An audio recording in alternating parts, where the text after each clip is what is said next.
Mahasiswa adalah tingkatan tertinggi dalam dunia pendidikan. Mahasiswa ini ada di jenjang paling tinggi atau paling akhir dalam dunia pendidikan yang ditempuh oleh masyarakat atau oleh siswa yang beralih ke mahasiswa setelah SMA. Dan mahasiswa ini penting memiliki jiwa kepemimpinan untuk masa depan bangsa yang cemerlang. Tapi gak jarang juga loh mahasiswa yang bersifat gak mau menciptakan jiwa kepemimpinan tersebut dalam dirinya. Mereka memberikan beberapa alasan biasanya. Seperti, kan udah ada orang lain yang memimpin. Jadi aku gak usah lah. Atau susah tahu jadi pemimpin. Apalagi punya jiwa kepemimpinan itu tuh gak gampang. Ada males, ribet tuh pasti. Atau bahkan ada juga loh yang ngasih alasan kayak gini. Gak tahu caranya, males nyari. Padahal itu tuh kan kita bisa latih di sekolah, kita dari SD, bahkan dari TK pun kita udah diajarkan jiwa kepemimpinan, atau bahkan di rumah sekalipun ada loh yang udah diajarin. Nah, alasannya tuh benar-benar klasik kan, padahal sebenarnya mahasiswa itu harus banget loh memiliki jiwa kepemimpinan ini. Bahkan sebenarnya bukan hanya mahasiswa sih, semua orang harus memiliki jiwa kepemimpinan. Namun mahasiswa ini kan bisa dibilang seperti harapan masyarakat. Terlebih masyarakat Indonesia yang menganggap mahasiswa itu bisa memberi aspirasi, bisa menyampaikan aspirasi mereka ke atasan atau bisa memimpin negara dan bisa memberikan masa depan negara yang cemerlang gitu. Karena jiwa kepemimpinan yang tinggi ini dapat kita pastikan loh bangsa Indonesia lama-lama bisa lebih baik ke depannya, bisa menjadi negara maju. Tapi jika ingin memiliki pola mindset yang seperti itu, maka cukup pikirkan saja. Kalau emang mereka nggak mau memiliki mindset yang kayak gitu, pikirin aja. Pikirin aja kelebihan serta manfaat dari jiwa kepemimpinan ini untuk diri mereka sendiri. Nah, dari yang aku omongin tadi, kalian pasti udah bisa nebak dong kemana arah pembahasan yang akan kita bawa ke depannya. Benar sekali, yang kita bakal bawa itu adalah tentang menciptakan mahasiswa yang berjiwa kepemimpinan.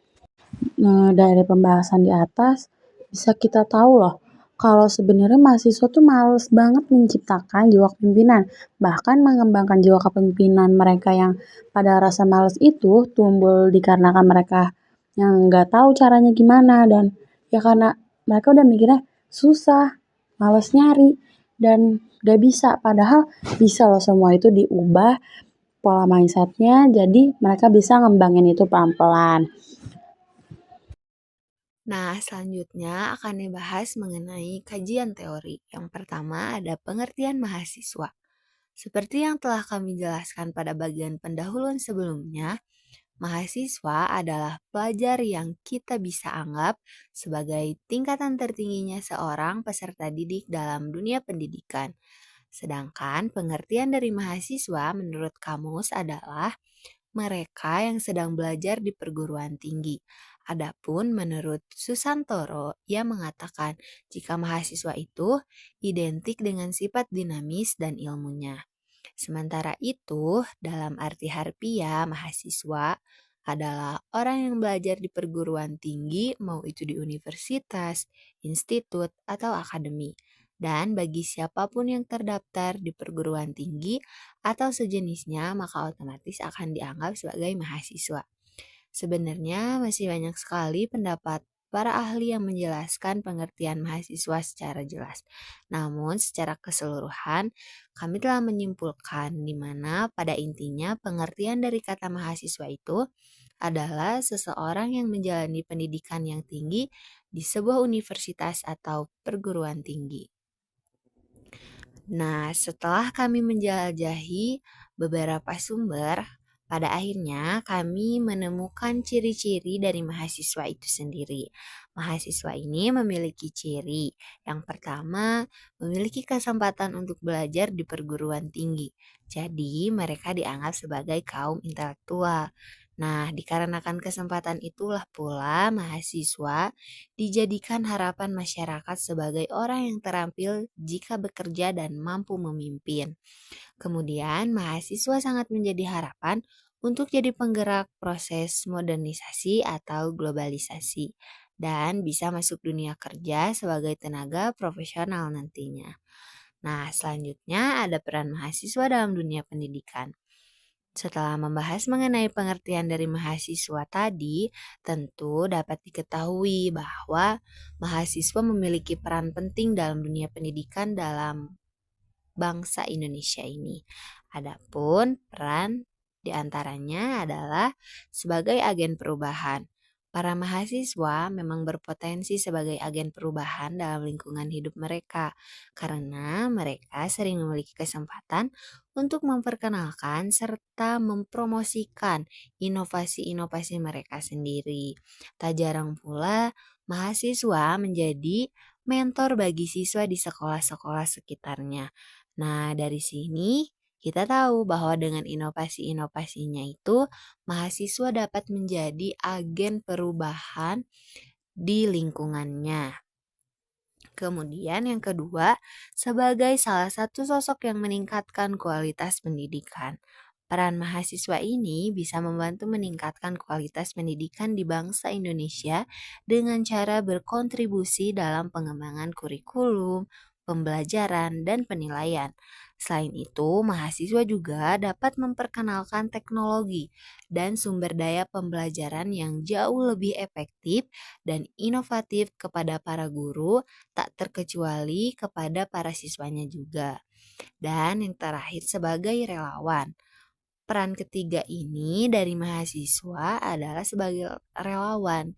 Jadi, para mahasiswa dapat membantu atau berkontribusi besar dalam pendidikan dengan mengajar di sekolah yang ada di sekitarnya.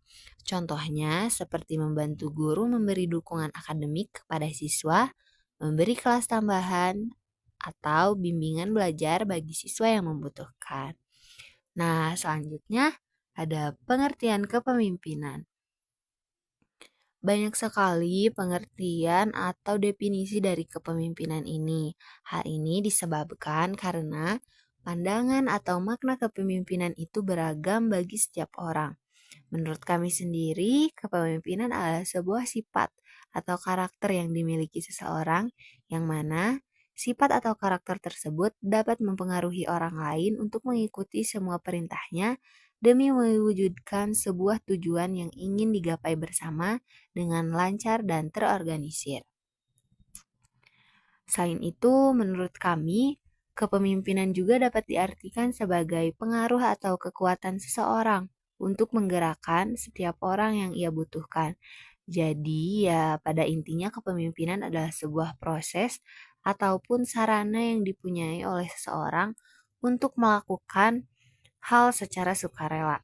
Adapun faktor-faktor yang menggerakkan orang yang dibutuhkan tersebut dapat berupa banyak hal seperti ancaman, penghargaan, rayuan ataupun bujukan. Namun, proses kepemimpinan hanya akan terjadi ketika orang yang memiliki sifat atau jiwa kepemimpinan ini memiliki relasi dengan orang lain yang lebih kerap disebut pengikut.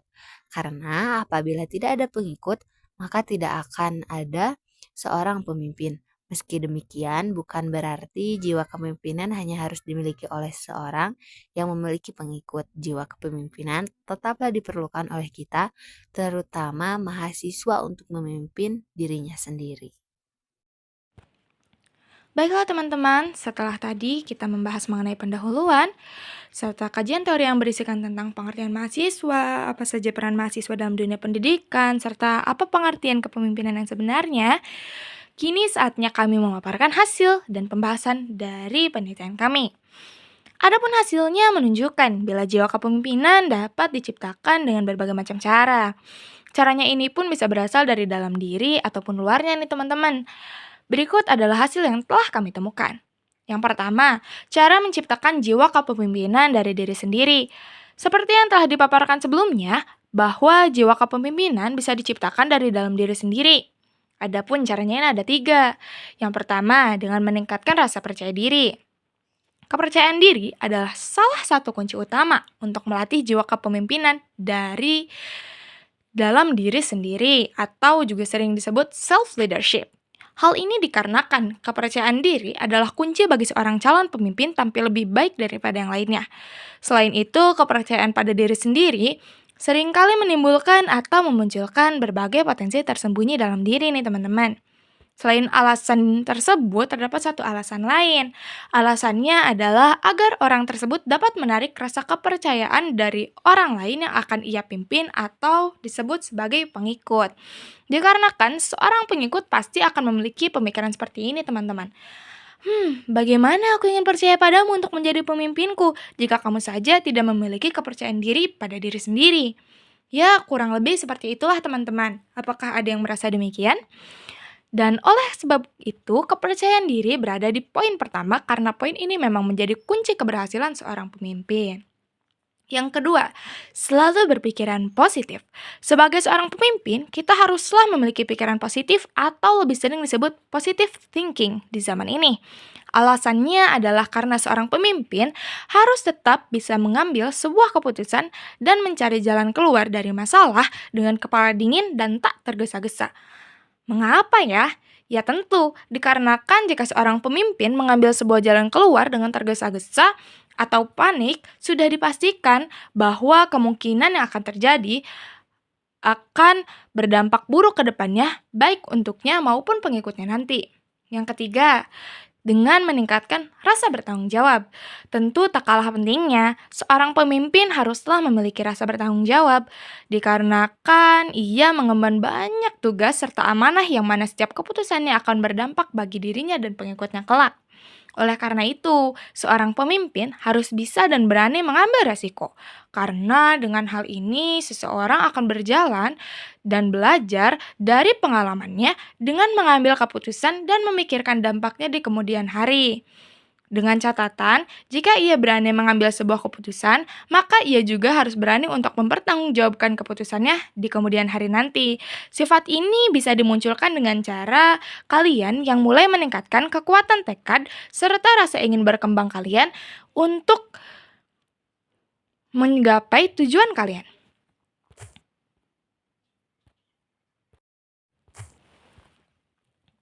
Oke, next. Cara menciptakan jiwa kepemimpinan dari luar atau eksternal. Untuk poin ini ada 4 teman-teman. Yang pertama, mengikuti seminar tentang kepemimpinan. Jika kamu ingin menciptakan jiwa kepemimpinan yang lebih baik, maka ikutilah kegiatan-kegiatan seminar yang membahas tentang leadership. Karena selain membangkitkan jiwa tersebut oleh diri sendiri, tentu kita juga perlu mendapatkan informasi dan tips and trik bagaimana menimbulkan jiwa kepemimpinan dari yang ahli. Dan hal itu bisa didapatkan dengan mengikuti kegiatan seminar yang mana di dalamnya membahas topik tersebut. Namun jangan hanya mengikuti seminar, tapi kamu malah pasif nanti di sana. Pastikan kamu aktif dan sering bertanya. Apalagi ada hal yang tidak kamu mengerti atau kamu ingin pastikan, karena dengan begitu kamu akan semakin mengetahui seluk-beluk penciptaan jiwa kepemimpinan itu. Yang kedua, aktif dalam organisasi untuk melatih kerja tim. Alasan dari harusnya kamu sering mengikuti organisasi adalah agar kemampuan bekerja sama atau lebih sering disebut dengan teamwork milikmu akan berkembang semakin baik lagi. Sebagai seorang pemimpin, tentu kamu harus bisa bekerja sama dengan berbagai macam karakter manusia. Dengan mengikuti organisasi, maka kemampuan bekerja sama milikmu akan dilatih secara terus-menerus. Organisasi juga akan membuatmu mengenal berbagai macam karakter manusia. Organisasi juga akan membuat pola pikirmu semakin luas dan kritis. Bahkan tak jarang dengan mengikuti organisasi, pola pikirmu akan berkembang dengan pesat, bahkan bisa menciptakan ide yang out of the box. Selain itu, kerja sama tim yang baik dapat mendorong tim memiliki rasa solidaritas yang tinggi. 3. Latihan public speaking untuk komunikasi efektif. Tentu, melatih kemampuan ini juga tak kalah penting dengan 2 cara sebelumnya. Alasannya karena sebagai seorang pemimpin kelak nanti, kita haruslah mengetahui bagaimana teknik berbicara di depan umum dengan yang baik dan benar. Alasan lain kenapa kemampuan ini harus dilatih adalah karena jika sebuah tim mengalami miscommunication, maka tak dapat dipungkiri sebuah tujuan yang mereka inginkan tak dapat terrealisasikan dengan baik. Yang terakhir, membuat jadwal harian untuk manajemen waktu. Alasannya sebagai seorang pemimpin, kita haruslah dapat membagi waktu dengan baik agar kita tetaplah konsisten dalam setiap kegiatannya, teman-teman. Dari pembahasan di atas, dapat kita simpulkan bahwa cara menciptakan kepemimpinan itu gak sulit loh, dan berbelit seperti kebanyakan mahasiswa berpikir sebelumnya. Dan juga gampang sebenarnya kita cari caranya, seperti di sosial media sekarang banyak loh, kayak influencer, selebgram, atau banyak yang membahas itu juga di Google atau dimanapun sekarang kita gampang buat belajar itu. Bahkan kayak kita misalkan nggak tahu atau kita malas nyari nih, bisa loh kita nanya ke teman kita, ke guru kita, ke siapapun yang ada di sekitar kita kayak kamu tau gak sih sebenarnya kita tuh supaya jiwa kepemimpinan kita muncul tuh gimana caranya? Kamu tahu gak? Coba dong ngajarin aku, gampang guys sebenarnya. Dan dari semua cara tersebut ada kunci utama nih untuk menciptakan jiwa kepemimpinan dalam diri kita, yaitu melawan rasa malas dalam diri dan konsisten akan setiap tekad dan niat.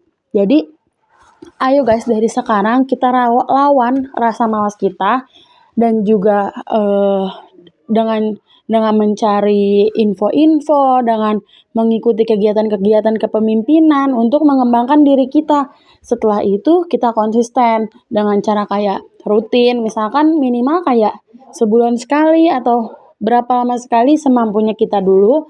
Lama-lama setelah kita jalani juga kita bakal seneng kok ngejalaninnya. Karena sebenarnya gak ada orang yang gak bisa memiliki jiwa kepemimpinan. Cuman itu dia semuanya ketutup sama males dan juga pola mindset yang salah tersebut.